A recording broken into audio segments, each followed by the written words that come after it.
Welcome to rSlash where users answer the question, what's something someone did that convinced you they were a complete psychopath?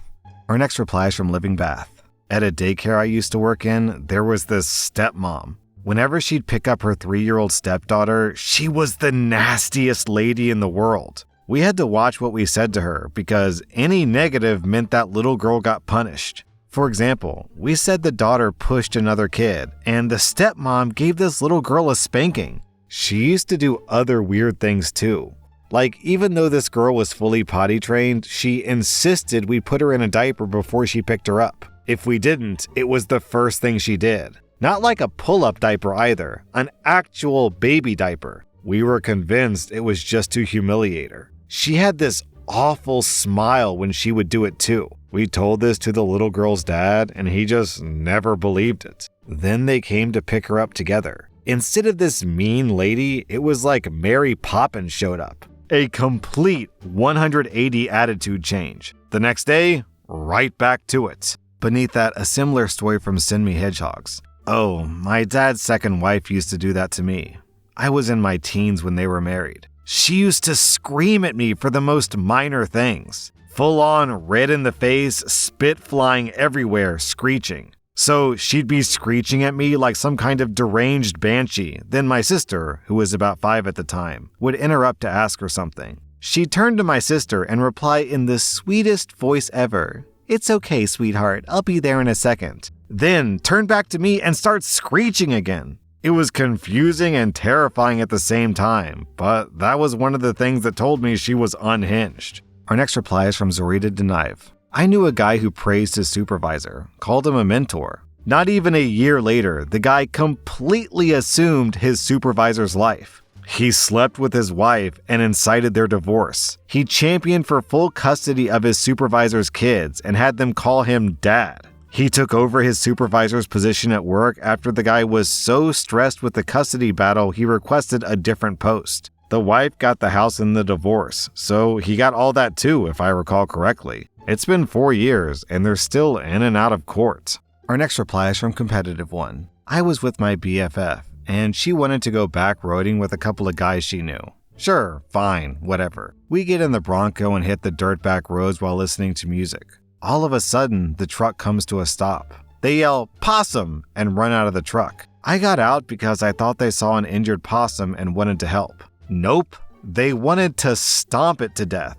And they did, even with me screaming and crying. My friend tried to blow it off as no big deal. I told them to take me back because I wanted to go home, but they wouldn't. I had to sit in that truck with those jerks until they were ready to call it a night. I did everything possible to ruin their night just so it would end and I could go home. I've never seen someone take so much pleasure in violently killing a helpless animal that did nothing wrong.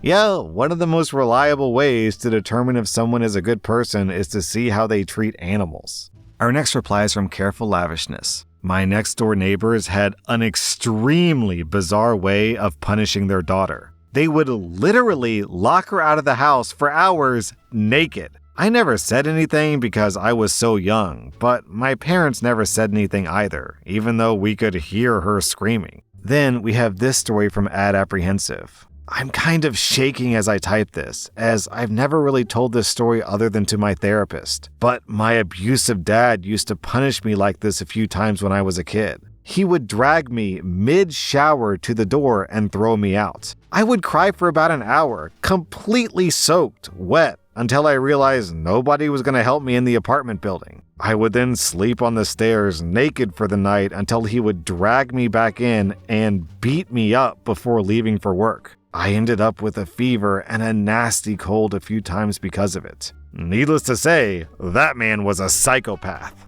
Our next reply is from Archimedes Ephia. My estranged mother bought cats solely because she planned to kill them. She said she didn't want my younger brother growing up being a P-word because he dared to cry over his goldfish when he was like 6. Also, the weirdo, years later, threw the cat out into the street because she was tired of it trying to sneak out her legs onto the porch. She left it starving for several weeks outside to get hurt by other cats. Eventually, she let him back in, but then she just threw it out again, claiming it pissed on something. But the whole time, she knew she just locked the cat in the bathroom without anywhere to use the bathroom. So she was just looking for an excuse because she didn't even give the cat a litter box. Every time I think about that cat, I remember how it really drives me to never consider her any sort of family again. Our next reply is from Not Serial Murdering. My cheating ex-girlfriend, who constantly accused me of cheating, punched me in the face while I was driving down the 405 freeway, then grabbed the steering wheel and tried to run us off the road. It started with another argument about accusing me of cheating because I worked 12-hour night shifts, 4 p.m. to 4 a.m., while going to college, and I didn't have a lot of time to hang out with her. Then she called her mom crying and told her I was the one who tried to run us off the road. Her parents paid her half of the rent and her college tuition, but I had to work for mine. So while I worked my butt off paying for bills in college, she would cheat on me and then scream at me and hit me over cheating on her as soon as I got home. The only reason she thought that I was a cheater is because I would get compliments from other girls in public while we were out together. And I would occasionally stay at a male friend's house after she screamed at me and constantly hit me. I never once cheated.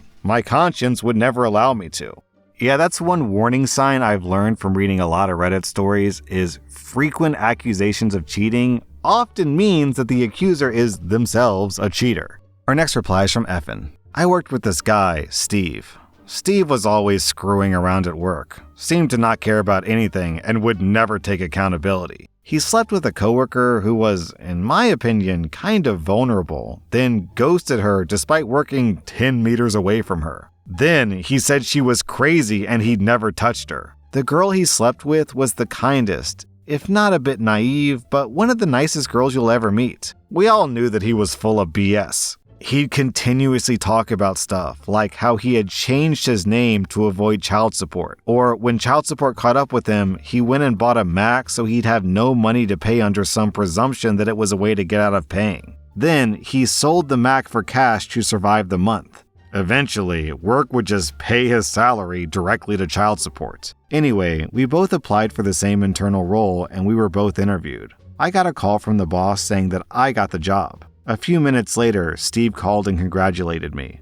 I'm like, cheers, man, appreciate it. Then I get a message from the boss saying, don't tell Steve you got the job because we'll tell him tomorrow, face to face. I'm like, he just congratulated me. My boss says, it's impossible that he knows. That effer played me for info. And that's when it clicked. I realized he's an actual psycho. Our next reply is from Antelope.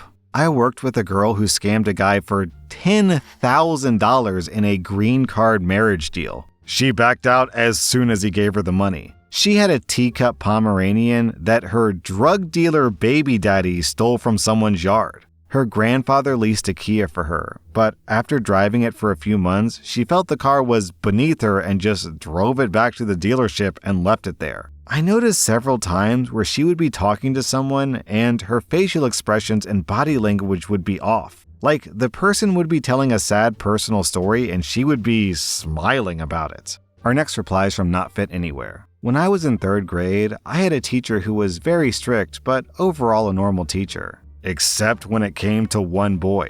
The boy had some kind of learning disability. It was harder for him to study, to speak, and we noticed that he was different from the rest of us. She would get him to write and do math, but he would stumble easily and make mistakes. She would scream and yell at him because she thought he could study, but wouldn't. His attention was off. She would throw him around the room. We would all sit at our desks and cry and look down while she was almost ripping his clothes. She was yelling, "I'm gonna rip off your clothes and all the students will walk past you spitting on you because you have no shame. If you had shame, you would study." The boy stopped going to school in a month or two. When I grew up, I wondered why I never told my mom what was happening. I think at that age, we all thought if the teacher was doing it, then she's right. Then a similar story from Goody Goobert. In 6th grade, my math teacher would pick on these group of popular kids, in particular this one girl. He would pick on her, demean her, and just call her stupid. I remember feeling confused because outside of that, he was level-headed and fair. One day, this girl just point-blank asks him when he's throwing his usual insults, "Why does he pick on her?" The teacher was stunned, and he just stared blankly for a minute before moving on and never addressing her question. It was genius, but absolutely sad that a 12-year-old kid had to ask a grown adult in their 60s why he's picking on a child. Well, if I had to guess, the girl probably reminds the teacher of some girl that he hated or had a crush on something when he was in school, and he's taking out decades of repressed anger on her. Our next reply is from Schrodinger's Nutsack. My father-in-law was telling me about a kid that he grew up with. He saw the boy snap a dog's neck and throw it as a football for a joke. It was the serial killer Joseph Daniel Miller. I had to look this guy up. He is an American serial killer who assaulted and murdered at least 5 black women and girls in Harrisburg. Then a similar story from Gracia. When I was younger, my mentor told me a story about a guy who tried to corner her in her dorm at college about 10 years earlier. She'd escaped and reported him, only for the college to tell her that she could either press charges or they'd quietly remove him from the college. And they warned her that if she pressed charges, he wouldn't be expelled until the case was over, so she would have to see him on campus, and even implied that she would be responsible for subsequent attacks on campus. She chose to remove him. Maybe a year after she told me this, a girl disappeared in my state, and a man was arrested for her murder. Everyone in the state was talking about this case at the time. My mentor met up with me and told me it was him, the guy who tried to assault her in college. There was a month or two of limbo where the prosecutors weren't sure that he would take the plea deal and she might have to testify, but he ended up agreeing to plead guilty. He's since been convicted on 2 murder cases and suspected of 9 more.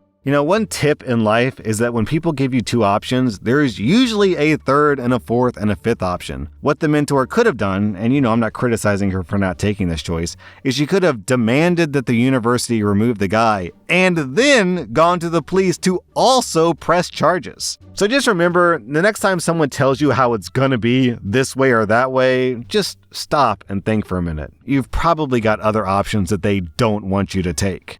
Our next reply is from Royal Visit.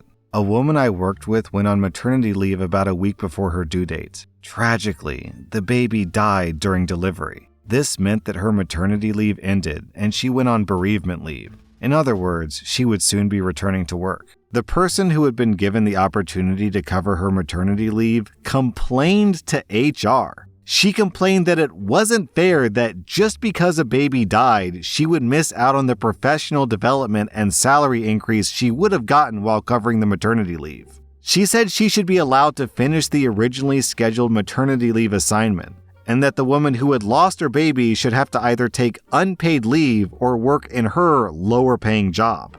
My response to reading this story is this woman should be fired, but the cynical part of me, who's read a lot of Reddit stories, thinks that management is probably like, a complete lack of empathy? Promote this woman to a manager position immediately! Our next reply is from the Kinky Bee. Some girl I know is constantly waving a gun in her boyfriend's face. She once lost her mind because when he got home from work, he dared to turn on the TV without her present. And she came running down the stairs with a knife and stabbed the TV several times. She's constantly saying how if he calls the cops, she'll either kill them both or tell them that he's sexually assaulted her. This happens nearly every day, and he just goes, "No, it's okay. I'm fine sleeping in my truck." I truly feel for the dude, but he's gonna end up dead.